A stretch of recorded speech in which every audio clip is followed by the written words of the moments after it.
दोस्तों नमस्कार, मैं हूं शैलेंद्र सिंह और आप देख रहे हैं हमारा YouTube चैनल शब्द शब्द शैलेंद्र सिंह।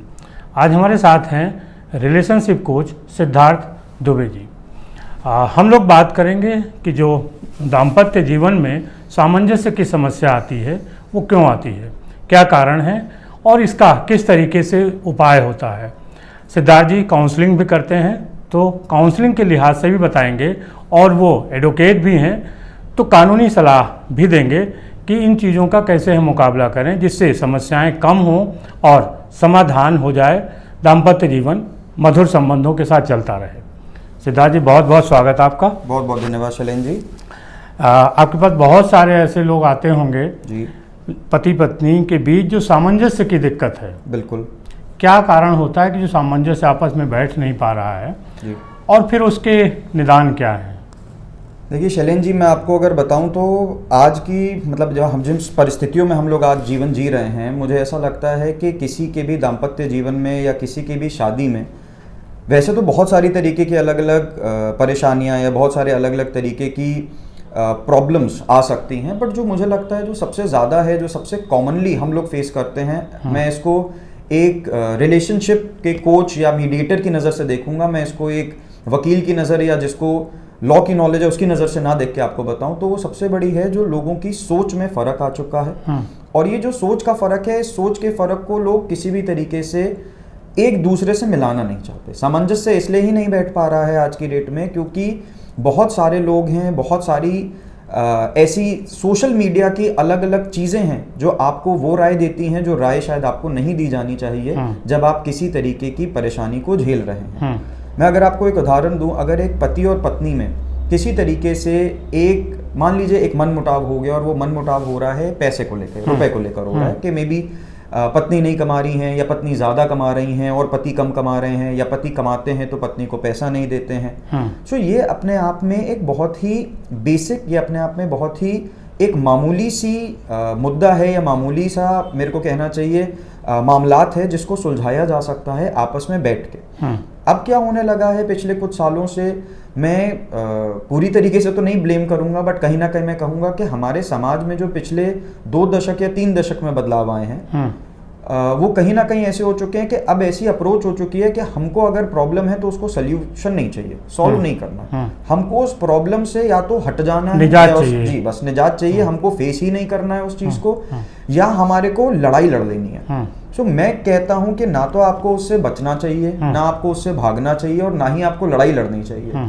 जो सबसे पहली चीज जरूरी होती है यही होती है, और ये सिर्फ जरूरी नहीं कि दाम्पत्य जीवन में हो या अदरवाइज भी होता है, आपको बैठ के सामने वाले से बात करनी चाहिए। अगर आपको लगता है आप नहीं बात कर सकते तो भाई हमारे जो पुरातन काल से जो चला आ रहा है भारत का, जो हमारा प्राचीनतम जो हमारा इतिहास है, वो ये कहता है कि भैया सभा और समितियां होती थी, बड़े बूढ़ों को बैठाओ, परिवार के लोगों को बैठाओ, मित्रों को बैठाओ जो ऐसे हों जो आपके घर में कलह बढ़ाना ना चाहते हैं। ये देखना बहुत जरूरी है क्योंकि ऐसे भी लोग होते हैं जो कलह बढ़ाना चाहते हैं। तो जो कलह बढ़ाना नहीं चाहते उनको बैठाइए, उनको अपनी समस्या बताइए और उनसे मदद लीजिए। ठीक है। अगर आपको लगता है वो आपकी मदद नहीं कर पा रहे हैं, आप खुद भी बात नहीं कर पा रहे, तो आप हमारे जैसे लोगों से मदद ले सकते हैं जो बाहरी तत्व होते हैं, जो तीसरा व्यक्ति है। जी, हम प्रोफेशनली उस चीज को हैंडल कर रहे हैं, प्रोफेशनली, क्योंकि हमारे को कानूनों का भी ज्ञान है, हम आपको कानूनी सलाह भी बता सकते हैं कि क्या करा जाना चाहिए। बट जनरली हम लोगों की अप्रोच नहीं रहती, मेजॉरिटी में जानता हूं जो लोग भी एज कोचेस मदद करना चाह रहे हैं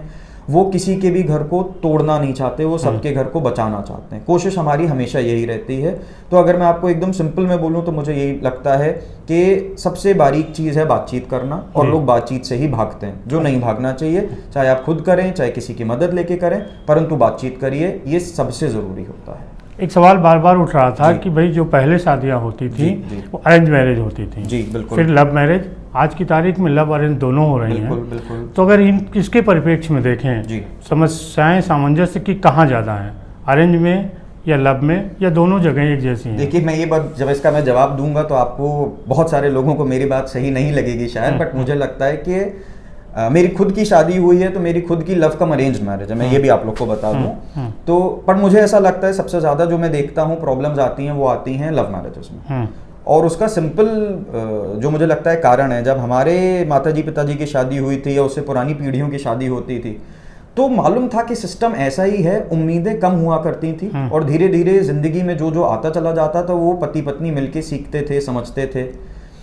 आज की डेट में क्या हो चुका है, आज की डेट में भाई लड़का और लड़की दोनों समान है। मेरी भी बिटिया है तो मैं उसको लड़के से कम नहीं मानता, और मैं आज भी सोचता हूँ कि भाई वो बड़ी होगी तो उसको विदेश पढ़ाने भेजूंगा। तो आज की डेट में माँ बाप की भी वो सोच हो चुकी है और लड़कियों की भी सोच हो चुकी है कि हम किसी भी तरीके से लड़कों से कम नहीं, जो पिछली पीढ़ियों में था।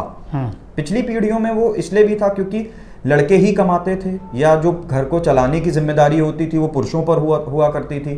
पुरुष प्रधान समाज हमारा तब भी था, अब भी है, परंतु अब काफी बदलाव आ चुके हैं। सो जो दो चीजें मैं आपसे कहूंगा जिस कारण से मुझे लगता है कि आज की डेट में लव में या लव कम अरेंज वगैरह में थोड़ी ज्यादा समस्याएं आती हैं, वो पहला कारण तो ये है कि उम्मीदें बहुत ज्यादा होती हैं। भाई सीधी सी बात है, when you will have too many expectations, तो आपको सीधी सी बात है वो हर्ट तो करेगी अगर एक्सपेक्टेशन नहीं पूरी होगी। और दूसरा कहीं ना कहीं कि लड़के आज भी, मुझे ऐसा लगता है पुरुष होते हुए भी मैं आपसे कह सकता हूँ, पुरुष अभी भी पूरी तरह नहीं ये एक्सेप्ट कर पाया है कि महिला उसके बराबर आ गई है। शायद जिन लोगों की खुद की बेटी हो जाती है तब उनकी सोच थोड़ी बदल जाती है, पर मैंने तो बहुत सारे लोगों को तब भी बदलते नहीं देखा है। अच्छा, तो ये दो कारण हैं भाई, लड़की को अपने बराबर आप समझिए, और लड़की अगर कमा रही है, नहीं भी कमा रही है, तब भी आप उसकी बात को पूरा सम्मानित करिए और इच्छाएं और एक्सपेक्टेशंस कम रखिए। अरेंज मैरिजेस में ये चीजें दोनों ही कंपैरेटिवली थोड़ी कम होती हैं। आपके पास जो लोग आते हैं काउंसलिंग के लिए, वो किस तरीके से अप्रोच लेके आते हैं, कैसे आते हैं? सीधे आते हैं, थाने, पुलिस, सोसाइटी, कैसे आते हैं? देखिए, मैं फिर आपसे कहूँगा, मैं यहाँ पे आपसे विधिक ज्ञान के बारे में कम बात, मैं बल्कि आप लोगों से शादी बचाने, क्योंकि वकील तो भाई इस चीज़ के लिए थोड़े से गलत तरीके से जाने जाते हैं कि भाई तो शादी तोड़वाते हैं। तो मैं आपसे कहूँगा नहीं भाई, वकीलों का काम ये बिल्कुल नहीं होता है। और मैं आपसे एज वकील बात भी नहीं कर रहा हूँ, मैं आपसे एज मीडिएटर ही बात कर रहा हूँ, एज कोच बात करने की कोशिश कर रहा हूँ। और पिछले 1 दशक से ज़्यादा जो मेरा अनुभव रहा है इस फील्ड में, मैं आपको यही चीज़ बोलूँगा कि जब आपकी समस्या होती है तो आप खुद आइए। हमारे पास जनरली लोग खुद नहीं आते, मैंने ये देखा है। हमारे पास आते हैं, किसी के मित्र ने बताया कि भाई ऐसा ऐसा है, तो अच्छा तुम मेरे लिए जाके बात कर लो, तुम देखो वो क्या राय देते हैं। किसी के परिवार में, किसी के कजन ने, तो लोग खुद आज भी आगे नहीं बढ़कर आना चाहते। अगर मैं इसको बोलूं कि सीधे वकील की नज़र से, तो भाई देखिए, वकील की नज़र से आप मेरे पास या किसी भी वकील के पास जब आप जाएंगे तो मुकदमा हम तो कहीं ना कहीं आपको वही बताएंगे जो विधि कहती है, जो हमको न्याय दिलवाने के लिए जो हमने पढ़ा है और जो हम लोग कोर्ट में करते हैं। परंतु अगर मैं यहाँ पे परिवार को बचाने की नज़र से देखूं, तो मुझे लगता है कि आपको विधिक कार्रवाई पे शुरू में जाना ही नहीं चाहिए, आपको सोचना भी नहीं चाहिए। आप वकील को मत अप्रोच करिए, आप एक ऐसे व्यक्ति को अप्रोच करिए, जैसे मैं अपने लिए भी कहता हूँ कि आप आइए ये सोच के कि एक थर्ड पर्सन है जिसको विधि का भी ज्ञान है और जिसको इस फील्ड में भी नॉलेज है कि क्या करा जाना चाहिए, कैसे मदद हो सकती है, शायद हम आपकी थोड़ी सी ही मदद कर दें। तो आप मदद लीजिए। अब जो अप्रोच करते हैं, मैं फिर कहूँगा खुद अप्रोच करिए, अपने आप आइए, आगे बढ़िए। ये जो समाज में आज भी एक सोच है कि ये तो अगर हम अपनी शादी के बारे में बात कर रहे हैं तो हम शादी तोड़ने की ही बात कर रहे हैं, ऐसा नहीं है। ये उसी तरीके की गलत सोच हो गई, जैसे बहुत लोग कहते हैं कि भाई अगर आप दिमाग के डॉक्टर के पास जाते हैं तो आप पागल हैं। भाई हर इंसान पागल थोड़ी होता है। तो ये जो सोच है, कहीं ना कहीं वो सोच बदलने की जरूरत है। अपने को थोड़ा सा खोलिए, ओपन अप होइए। ये कोई बहुत बड़ी समस्या नहीं है। मैरिज काउंसलिंग, लाइफ कोचेस, ये कॉन्सेप्ट भारत में लोगों को बड़े नए लगते हैं। लोगों को लगता है अरे ऐसी भी कोई चीज़ होती है, हम तो मोहल्ले में बैठ के बात कर लिया करते थे पहले, या हमने तो माँ बाप से बात कर ली, या हमने दोस्तों से बात कर ली, सब हो गया। नहीं, they are not doing it regularly. ये उसी तरीके से हो गया जैसे हमारे देश में हर व्यक्ति कहता है कि मुझे आप बीमारी का नाम बताइए, मैं बीमारी का इलाज बताऊंगा। आप मेरे को कानूनन बताइए क्या समस्या है, मैं उसका कानून बता दूंगा, भले ही मैं LLB नहीं पास हूं, भले ही मैं MBBS पास नहीं हूं। सो हर किसी से राय मत लीजिए। अगर आपको लगता है कोई व्यक्ति, वो वकील भी हो सकते हैं, वो डॉक्टर भी हो सकते हैं, परंतु अगर उनको आइडिया है उस फील्ड का, खुद आइए, खुद अप्रोच करिए, खुद बात करिए। ये करना कि जी मेरे दोस्त का केस है और बाद में पता चला वो आपका अपना केस है, ये वाली चीजें नहीं करनी चाहिए। तो हमारे पास जनरली आज भी मैं देखता हूं कि लोग डायरेक्टली कम अप्रोच करते हैं, किसी ना किसी के थ्रू, किसी ना किसी जरिए बिल्कुल बहाने से आते हैं, बाद में वो चीजें सामने खुलती हैं। एक शायद उसका कारण ये भी है कि लोगों को लगता है कि भाई हम अपने परिवार की सच्चाई कैसे बता दें किसी के सामने। बट अगेन मैं आपसे ये चीज बोलूंगा कि कोई भी व्यक्ति जब आपसे प्रोफेशनली उस चीज़ पे बात कर रहा है तो वो व्यक्ति आपकी ऐसी इंफॉर्मेशन का कभी गलत इस्तेमाल नहीं करेगा। तो आप चेक करिए कि वो इंसान ऐसा काम, मैंने इसलिए बोला हर किसी से नहीं बताना होता है। अंग्रेजी में हम लोग कहते हैं वॉशिंग योर डर्टी लॉन्ड्री, वो आपको सबके सामने नहीं करनी है, बट आपको ये देखना चाहिए कि किस पे जाएं, कौन सा व्यक्ति है जो जेन्युइन हमारी मदद कर सकता है। वो वकील भी हो सकता है, मैं फिर आपको ये रिपीट कर दूं, और देन अप्रोच करिए, पर खुद अप्रोच करिए। कुछ टिप्स दे सकते हैं सामंजस्य बने रहें? देखिए, मैं फिर आपसे कहूंगा जो मुझे लगता है 2-4, वैसे तो बहुत सारे कारण होते हैं जिस वजह से दाम्पत्य जीवन में कभी कभी समस्याएं आ जाती हैं, बट मुझे लगता है सबसे पहली चीज़ एक दूसरे से बात करिए।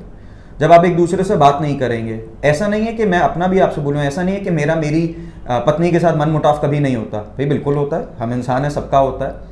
पर एक सिंपल जो आपने शायद कहीं पढ़ा भी होगा, सुना भी होगा, आप ये आदत डालिए कि अगर आज लड़ाई हुई है तो आज ही उसको निपटा के कल मिलेंगे।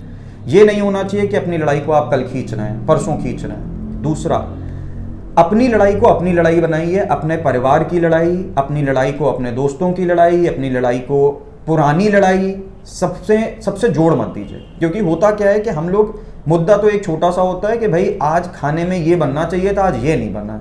अब वो ना बनने का कारण से शुरू हो के वो चीज़ जाते जाते पिछले 7 साल पहले शादी हुई थी वहां पहुंच जाता है कि भाई हमारे तो घर में ऐसा ऐसा बोला गया था और आप सच तो कुछ और निकला। ये सब नहीं, अगर ये सोच रखोगे तो आपकी कभी दाम्पत्य जीवन चलेगा ही नहीं। उसमें रोज लड़ाइयाँ रहेंगी, रोज कलेश रहेंगे। और हम लोग भारतीय हैं, मैं तो यहाँ पे आपको ये भी बिल्कुल कहूँगा, हम जब आप कोर्ट भी जाएंगे ना तो हमारे कानूनों में भी लिखा है और जज साहब भी आपको हमेशा कहेंगे शादी बचाओ, शादी को तोड़ो मत, शादी को खत्म मत करो। एक जो बहुत बड़ी चीज़ है जिससे मैं हमेशा राय देता हूँ, दूर रहिए। वैसे हमारा ये खुद इंटरव्यू बेस पे है, पर मैं तब भी कहूँगा सोशल मीडिया पे गलत राय पे मत जाइए। ये जो आज की डेट पे बड़ी बड़े सोशल मीडिया के प्लेटफॉर्म्स हैं, इंस्टाग्राम हो गया, यूट्यूब हो गया, व्हाट्सएप हो गया, इनमें बहुत बेहतरीन चीज़ें भी होती हैं, पर इसमें बहुत सारी ऐसी राय आपको मिलेगी, बहुत सारे ऐसे आपको ज्ञान मिलेंगे जो आपकी जीवन की समस्याओं को कम करने के बजाय बढ़ा देंगे। तो कृपया उनसे ज़रूर दूर रहिए। एक और चीज़, जब भी आपको अगर लगता है, जेन्युइनली लगता है कि अब मेरे पास कोई भी पॉसिबिलिटी नहीं बची है कि मैं इस रिश्ते को बचा सकती हूँ या बचा सकता हूँ, तो आप विधिक ज्ञान के लिए उस व्यक्ति के पास जाइए जिसको एक्चुअली विधिक ज्ञान हो। मतलब एक वकील से मदद लीजिए। आप ऐसे व्यक्ति के पास मत जाइए जिसको कोई विधिक ज्ञान नहीं है, परंतु वो आपको ज्ञान देने को तैयार है। क्योंकि ये अगेन, जिसके पास ज्ञान ही नहीं होगा, जो नॉलेज ही नहीं होगा, आपको जाना होगा वकील के पास। हो सकता है आपके लिए कोई ऐसी धारा हो जो मदद कर दे जिसमें आपको शायद जरूरत ही ना पड़े पुलिस की, पर हो सकता है कोई आपको गलत ज्ञान दे दे, आपसे कह के थाने चले जाओ, रिपोर्ट लिखवा दो, मारा पीटी की रिपोर्ट लिखवा दो। तो ये सब गलत ज्ञान पे नहीं आपको जाना है। जो आपको जेन्युइन ज्ञान दे सकता हो, सही चीज बता सकता हो, उससे ही मदद लीजिए। और फिर से मैं आपसे लास्ट में फिर से ये चीज़ रिपीट करूंगा, भैया शादी, एटलीस्ट अगर मैं आपसे हिंदू धर्म की नज़र से ये चीज़ बोलूं, मैं आपसे ये कहूंगा कि शादी एक बार होती है, 7 जन्म नहीं भी निभा सकते भाई मत निभाओ, एक जन्म में तो हंसी खुशी निभाने की कोशिश करो, और वो कोशिश से ही होगा, अपने आप नहीं। देयर आर नो टिप्स कि हमने ये वाला पर्टिकुलर कर दिया, there is no formula for a successful marriage, के बस ये चीज़ अप्लाई कर दी तो मैरिज अच्छी चल जाएगी, ऐसा नहीं होगा। To each his own, try working out a solution. बहुत सारी तरीके की प्रॉब्लम्स हो सकती हैं, वो इकोनॉमिक हो सकती हैं, फिजिकल हो सकती हैं, सोशल हो सकती हैं, कम्युनिकेशन की हो सकती हैं। इन सब पे बात करिए, इन सब पे काम करिए, एक दूसरे के साथ टीम बन के रहिए, एक दूसरे से अलग होके नहीं। Work as we, work together, not individuals. जब ऐसा करेंगे तो मुझे बिल्कुल लगता है कि आपकी कोई भी जो समस्या होगी, छोटी से छोटी और बड़ी से बड़ी, आप उसका ज़रूर कोई उपाय खोज पाएंगे। मतलब गलत जानकारियों पर मत जाइए, सही जानकारी के साथ संबंधों को बचाइए, सामंजस्य बढ़ाइए। बिल्कुल, शुक्रिया जी, धन्यवाद साथियों। आपका भी बहुत शुक्रिया कि आपने इतने लंबे समय तक देखा। शुक्रिया, धन्यवाद।